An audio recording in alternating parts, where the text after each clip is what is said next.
Hi everybody. We're trying something new. We've noticed online that a lot of folks are that are doing blogs or doing videos, so we felt like we had to get with the time. So this is our first experiment at kind of keeping people updated with more video than the usual written things that we've been sending out in photographs. So we're on our way now to Campers Inn in Woodstock. Or no, in Atworth, Georgia. We're in Woodstock right now, but we're pulling our you can see in the back there Rockwood Signature because we've our travel trailer, because we've traded it in for an FR3 motorhome.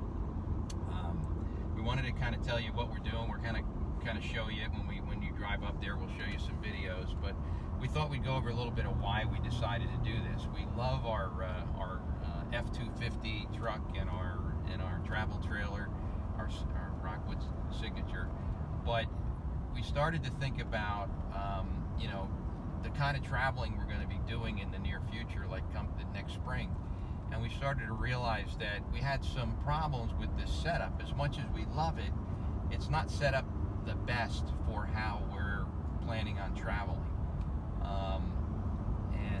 We thought we'd go over some of the pros and cons of what we have and why we chose that. So, you want to talk a little bit? Yeah. Okay. So we have the travel trailer, and Tony always drives when we go away or go out of town because I'm not going to pull the travel trailer. It's 36 feet, and we measured everything in between the truck and the travel trailer. It's almost 60 feet long, everything together, and that's not something I'm comfortable with pulling. So plus you got to back it up, and backing it up is, it's a little tricky. You got to get used to it, that kind of thing. So we thought by getting the FR3, which is 32 feet, that is something I can drive. We did test drive it when we went to Hershey RV show in Pennsylvania, and that's the biggest show in the United States, and we were meeting some friends out. Well, actually, we were out visiting my mom, and our friends called and said they were going to that Hershey show and see if we could go too, since we were already up in New Jersey. So we went there, and with the intentions of looking at a Class C. And when we got there, the Class Cs that they had were, believe it or not, more expensive than the FR3. Maybe you should explain what the difference is between the C. Well, the C Class has like a truck cab in the front, and it has like an overhang where you can like a van. Like a bunk. It's got like a van front on it, and it has that sleeping spot over top of the cab of the truck, and then it's got the big box in the back. Right, and it's it's a Ford. It has 2 doors in the front that you can get in and out of and stuff like that, and then it has the back, where you sleep and your table and all of that. Well, this Class A FR3 is actually a crossover, it's considered, because it still has the bunk over the driver's seats, but it has a bigger space and bigger slides in the back for your actual living area. Yeah, it looks like it's pretty much what you would think of when you think of an old style Winnebago. The big square looks like a loaf of bread or a bread box. It's just a big square. It's kind of like that kind of shape to it. The advantage to us was really that you get more room in the Class A than you do in the Class C. Everyone we've spoken to said the Class A's are quieter than the Class C's, and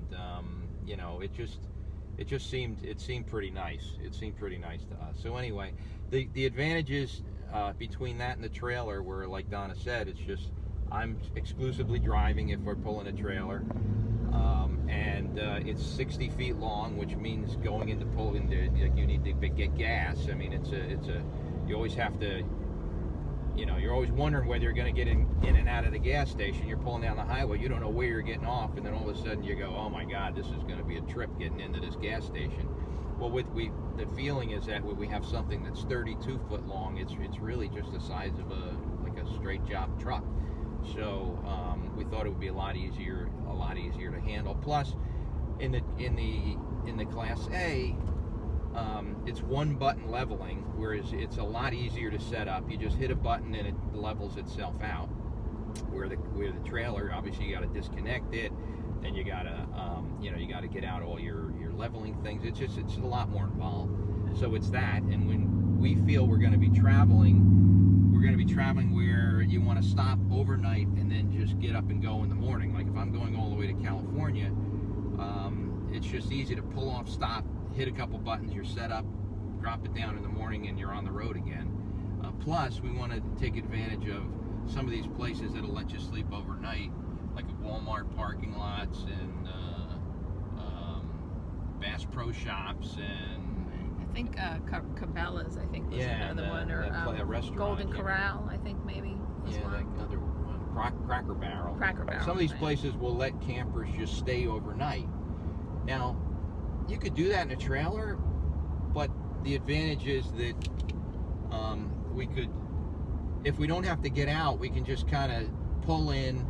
We don't even have to get out. And if there's any problem at night, you see people around, you don't feel comfortable or whatever is going on, I don't have to worry about getting out of the trailer and going up and getting into the truck and pulling away. All we need to do is start the engine and drive off. So for all these kind of reasons, we've always felt as if it would be more comfortable. You can get up and walk around. You're not sitting all the time. If you want to get up and use the bathroom, or you want to make a sandwich, or maybe you want to just walk around, stretch your legs, you can do some of that in a Class A, whereas you can't really do that when you're driving in a truck like we're doing now. So that's kind of what we've been doing, and we're like I said, we're getting over. We're going to be trading in the truck in the trailer, and we're driving over there now. So we'll 4/10 of a mile, make a slight we'll check in with you when we get there. Yeah, we'll check take in some with you when pictures we of get that and let you know what's happening. Bye. Bye.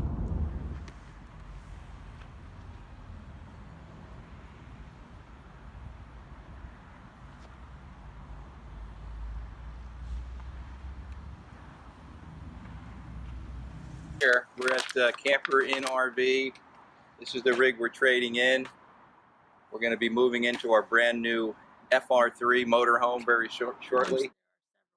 Very excited. We're sad about losing our Lots of different travel trailer, but very excited about our new